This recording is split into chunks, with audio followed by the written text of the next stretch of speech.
And now for VR, Making It Real, presented by Intel. Please welcome Frank Soqui, General Manager VR and Gaming, Intel.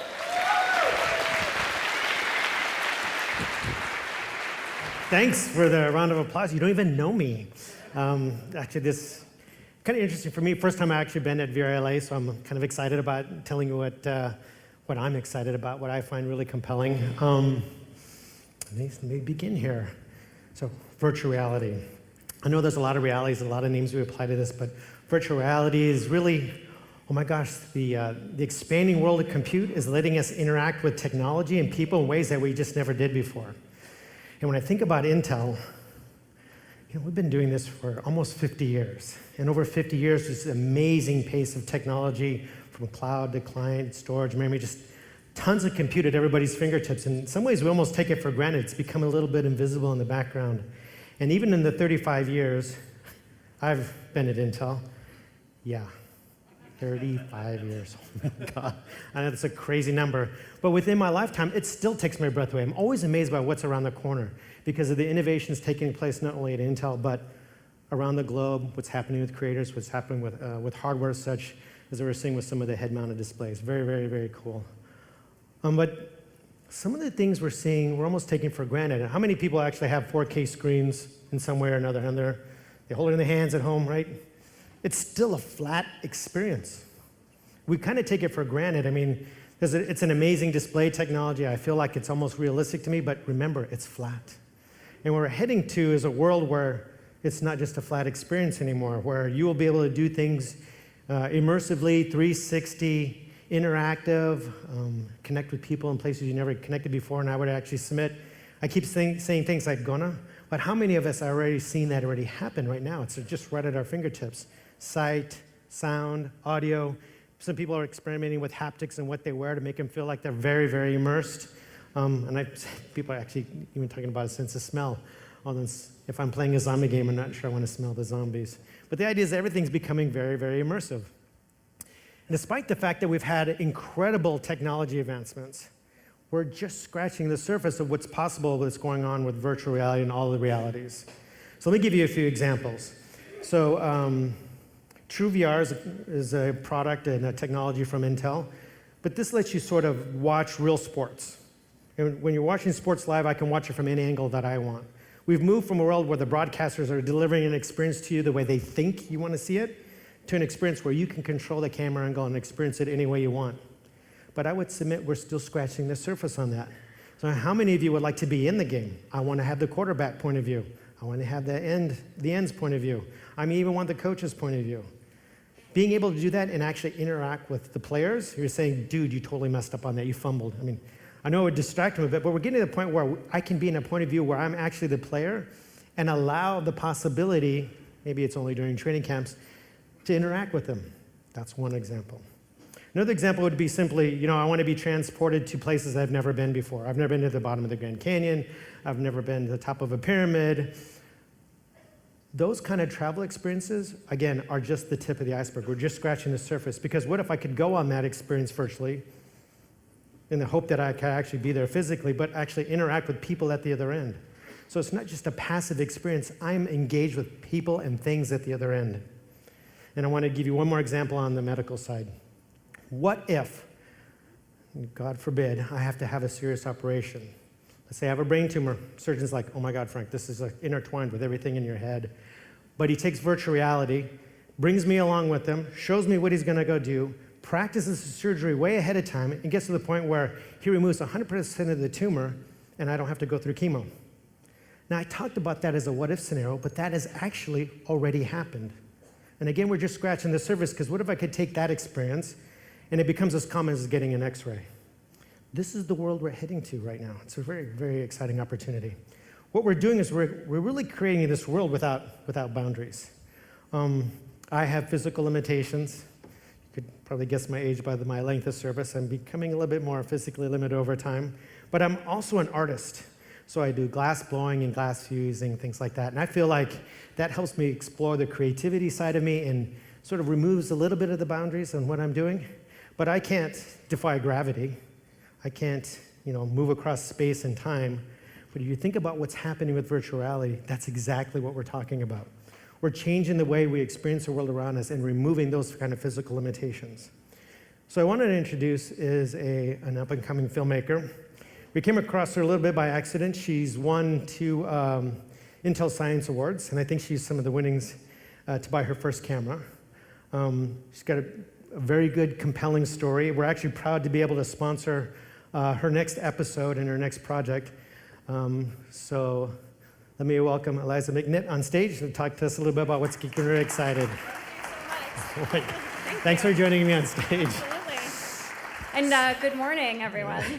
So one of the projects that I first became familiar with was a Fistful of Stars, right? I really liked the concept behind that. So why don't you tell us a little bit about that concept, why it was exciting, your experience in creating that? So Fistful of Stars is an exploration of the cosmos alongside the Hubble telescope. And you get to go on a journey through the Orion Nebula as you experience the birth, life, and death of a star. And what's so unique about this is we actually had a score that included 2 stars from the Metropolitan Opera. Yeah, you know what? It's interesting because when you can start combining a visual experience that can also be kind of, I wouldn't say overwhelming, but awe-inspiring, and you couple that with music. I mean, I've been in several situations with that type of entertainment that was just 2D, and I got goosebumps. But when you start feeling something, when you're crazy immersed in it, it's like, it suspends your disbelief. It makes you feel like you're really there. Absolutely. Now, you know I'm a technologist. Yeah, I'm a glass artist too, but I'm a technologist. So what did the technology do for you? Was that, I'm assuming that was part of something critical and important. I mean, it takes a lot of processing power to render the universe, as you could imagine. And so for us, you know, especially as an independent creator, the access to this technology really democratizes creativity. And being able to give access to technology like this puts that in the fingertips of the artists, which is really exciting. This speaks to the heart of what I find exciting as well. But you know, in addition to A Fistful of Stars, you're working on your next project, Pale Blue Dot.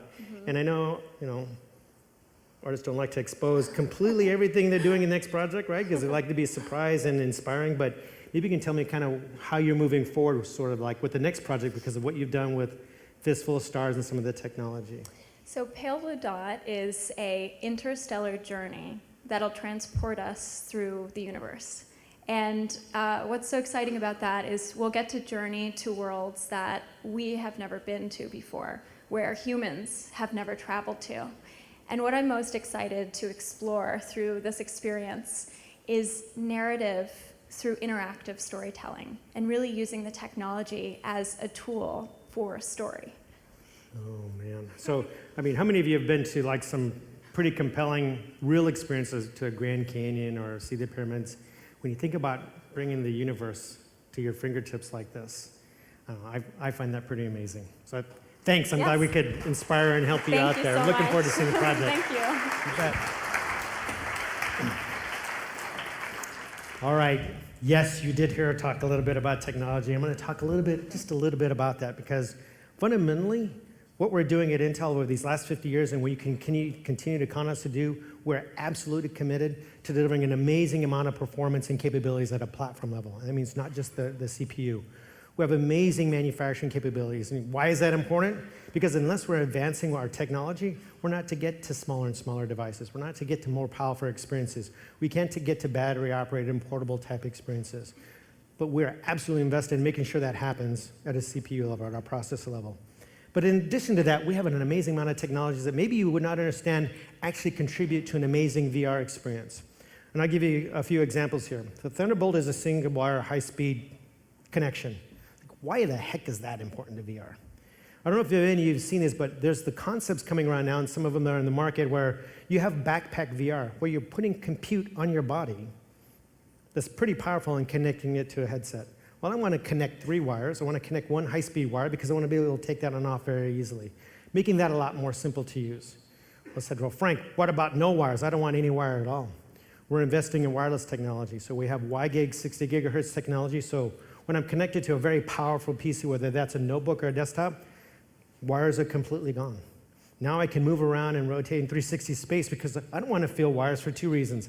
I don't want to trip over them as a safety hazard and pull my PC off the desk, and to be honest, I want to suspend disbelief. I want to be able to turn around and not feel that wire intruding on what I'm experiencing in VR. The other things we're doing is we have RealSense technologies. This is where we're going beyond just what's happening in our PCs to what's happening in the headset. We've invested in technology, hardware technology, and a company known Movidius to do those 6 degrees of movement. So I don't need to have, in the future, all these light towers or sensors because it'll be built into the headset. That makes it a lot easier to set up and use. In addition, we're adding 3D camera capabilities. So, well, Frank, why is 3D camera so important? Well, if I'm walking around and I can't see where I'm going, it might be a good idea to avoid collisions or be able to have those things pop up.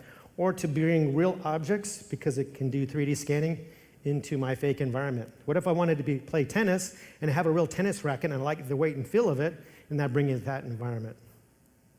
In addition to that, we have some memory technologies like Optane, which makes the rendering of all that 3D, that VR experience very fast without losing any detail.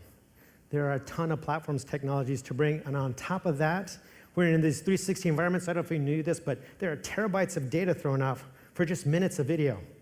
How the heck do you handle all that data? How do you transport it between devices? How do you share it with friends? This is why we have strong cloud architectures based on Xeon. Now, besides I'm crazy proud of the technology of this, why is that important, Frank? It's because the next set of people and filmmakers are going to bring on use many of these elements as they're trying to deliver an experience to you. So I'd like to welcome onto the stage Iliza Mcnitt and Winslow Peter.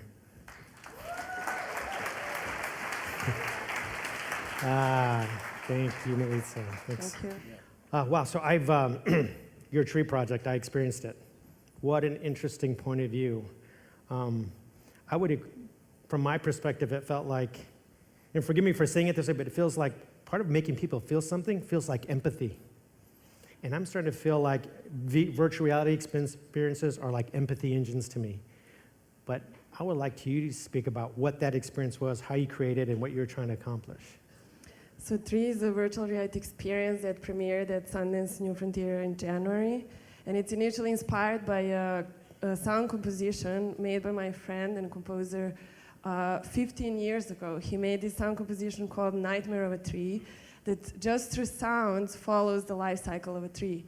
So we thought to reuse his sound composition and add visuals and let you as a user become a tree. So you put the headset on, you are a seed, you start piercing through the ground, growing. Soon enough, when you look down, instead of your body, you see a trunk of a tree. And then you can move your arms, and that way you're moving the branches of a tree. You get to enjoy the nature, the rainforest, interaction with animals, until you start hearing human sounds. And then, unfortunately, you get to witness what way too many trees witness today in rainforests. But from the point of view of the tree, it makes you feel the impact of what you do, not just intellectually, but I think you're making an emotional connection now. Yeah, and the piece is done without any spoken word. You are just get to be there and feel it, how it does feel to be in nature today. And we use also haptics, so the floor vibrates when you're growing. We use Supex, so your body also vibrates to feel the growth. Then we use a fan to simulate the wind and heaters to simulate the heat of a sun. And also we are incorporating scent tracks, so you get to actually smell what you're going through. So, thank you. I gotta believe, let me think, I gotta believe there's some compute power behind this. Yeah, oh, definitely. First, I also just want to thank myself for not wearing that shirt, because that has happened before and it's been fun.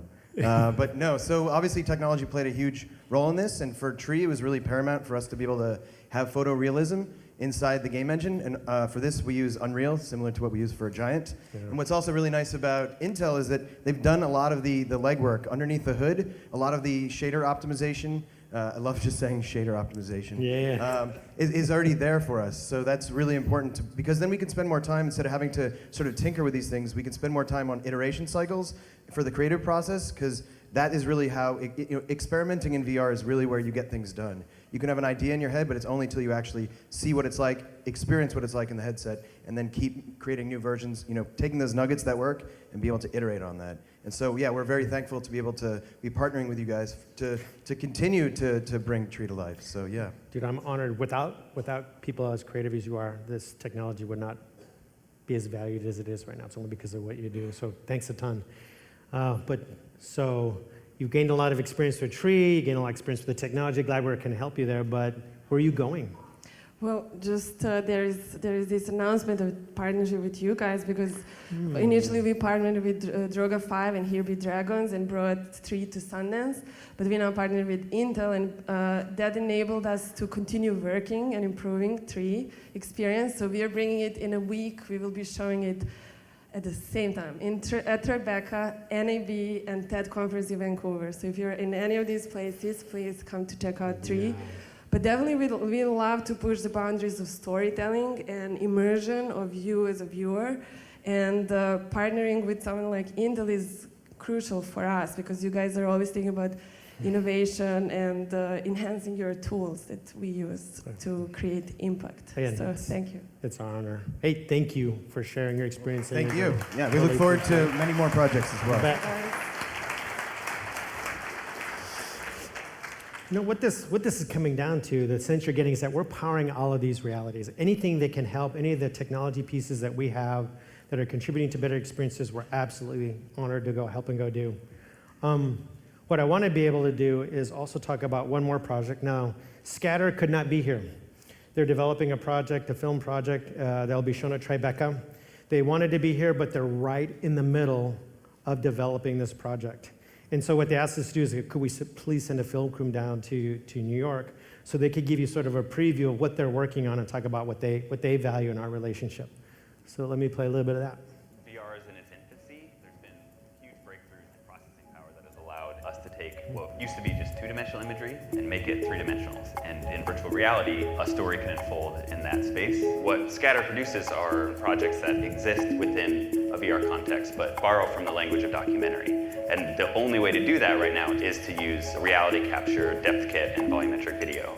Volumetric filmmaking is a hybrid approach to virtual reality. It allows us to combine the visual fidelity of photography in a game engine 6 Degrees of Freedom. With Blackout, we use depth kit to capture people volumetrically and put them into these worlds that we construct. It allows you to film with both cinematic camera and combine that with a 3D sensor. And the net result is a kind of footage that allows you to freely walk around what you've captured. Intel creates computers that power virtual reality, including Scatter's projects. If you have the technology company working directly with the artist, you can rise to the occasion. Yeah. I do love the possibility of thinking a lot. What I wanted to press on you is when we think about things like virtual reality, there's, in my mind, at least two key things that we're trying to bring out here. One is, when I'm in a space, what kind of control and interactivity do I have? I don't want just something presented to me, because it's served up the way somebody else wants me to see it. So I want to be able to control that. The other thing I want to really be able to do is have something in that experience react to me, almost the way we're doing now, almost the way people really want to have experiences. That's what we're trying to replicate in this space. Next person I want to introduce is Peter Martin, lead creative director, products at Valis Studios. We've done many, many projects with Peter. But there's a new project we've been working on that I want to be able to tell you about. So Peter can come on stage, join me. Hey, thanks. So Peter, we've done a ton of projects. Maybe you could just do the list, the overwhelming list of all the things we've done, but I'd really like to focus on sort of the most recent one. Yeah. And what was exciting about that? So we got to virtualize the Smithsonian Art Museum, SAM. So we basically created interactive art pieces around 3 different wings of the museum. We did a statue, painting, and a video art installation by the artist Alex Prager. So we use lots of different technologies. We use photogrammetry for the actual museum itself, so it's a photoreal version of the museum that you can explore. And then we used volumetric capture and captured the artist Alex Prager, so you can actually listen to her inside her own art piece, doing a director's commentary. So that's how do we get a better experience for people who have not been to the Smithsonian, right? So that's very cool. There were some of the technical aspects to that. But we're talking about the Smithsonian, right? Pretty awesome place. What did it do for them? Because why would they need us to do something like this? They actually, 95% of the Smithsonian's collection is in archive. So their dream is to have all of it available to the public virtually. But rather than just scan it, a painting, we're trying to kind of take you inside the painting and explore that. Why didn't they just build more buildings and put more displays up? Fortunately, it's a federal institution, so apparently this president you guys have isn't really up for spending any money on that. So we can help. Let me suggest a possible alternative, although I think that one's true. Does anybody know how much it costs to build wings of a building? Let alone where would you build them? The cost is tremendously huge, right? Yeah, so we can bring the Smithsonian to people's fingertips in a way that they experience as if they were really there, without having to lay out all this money to go build out more buildings, let alone find the land. And yeah, there's the current administration. I mean, I think that's a great value to them, right? They have the Rennick, which is actually opposite the White House, and they had a $17 million plan to turn it into the biggest AV art installation in the world. So we're currently building that in VR for them. That's pretty amazing. It's pretty amazing. The other thing I like about that is, how can they have 95% of the treasures in the art and an experience they want to share locked away and not able to share it? I mean, it's value for all of us, right? Researchers as well as people who want to go enjoy the art. I think that's pretty amazing. But I know there's technology behind all this. There is what was your experience with that? Well, we were only greenlit on this project the day before Thanksgiving, which I don't really celebrate. So I was like, oh, we'll just knock this out in a few weeks. We found it was a 4-month timeline to do this project. So this is where Intel stepped in. And without their technology, we wouldn't have delivered this project for CES. So we actually did 4 months work in a month. 4 in a month. That's pretty amazing. Yeah. I think there's another element to that is that, I mean, how many people believe they're creators or artistic by nature? More or less, right? How many times do you like being interrupted during your creative process? Probably not at all. Matter of fact, if you have to wait during that creative process, I would submit your creativity suffers. So not only was the duration shorter, but keeping that artist's attention and engaged, I think is got to be top of mind for everyone. And, time is money. Yeah, so we can afford to do more projects. So essentially, we can do more work. So where are we going? Tell me where we're going together. I know a little bit. Yeah. So now I want to put more humans into VR. I think performance and talent is key to the room scale VR. So we're working on new volumetric capture techniques, performance capture, bringing back some dead people, and some living. Which can't name the dead people yet, but not bad dead people, right? They're not non-famous dead people. They're all icons, but and actually just trying to transport you through time in terms of telling stories. Yeah, that's what we were talking about earlier, right? Creating a different way of viewing the world without limits. Yeah. Hey, I'm always, as usual, honored to work with you. Thanks a lot for sharing that with the audience. Thank you. Whoops. Let me see here. I probably went one too far. I apologize for that. All right. Clearly, from my point of view, it's easy for me to say that technologists are innovators, but creators are also innovators. They're innovators in experience. They're innovators in how immersive they can create and deliver an experience. Our vision at Intel is to make sure that what we're doing is creating smart, connected, and very immersive experiences through the technology that we enable. We're absolutely committed to doing this that includes the span of technology, anywhere from cloud to client and everything in between. We're absolutely proud to be able to work with developers and creators, making that essentially very easy. Our vision is we want to create this anytime, anywhere, any device type capability for immersion. And the more we do that, the more demand there is on us, which we're happy to go supply, because again, you can count on us. We're absolutely committed to delivering that experience, not just from our CPUs, but across the entire platform. But the funny thing about that is that no matter how powerful we are from a technology perspective, no matter how much we do to drive performance and cost and power and those platform capabilities, there's absolutely no way to do this without you, without the creators and without the innovation that you do as creators. And so we believe Intel is probably one of the best partners that you can have if you take a look at what you're trying to do in creating film and creating immersive type experiences together. And we absolutely invite you to join us because we need you. So from my perspective, I'm glad I could share what inspires me most, but truly what inspires me most is what you do. So thanks for letting me share that with you. Appreciate the time you gave me.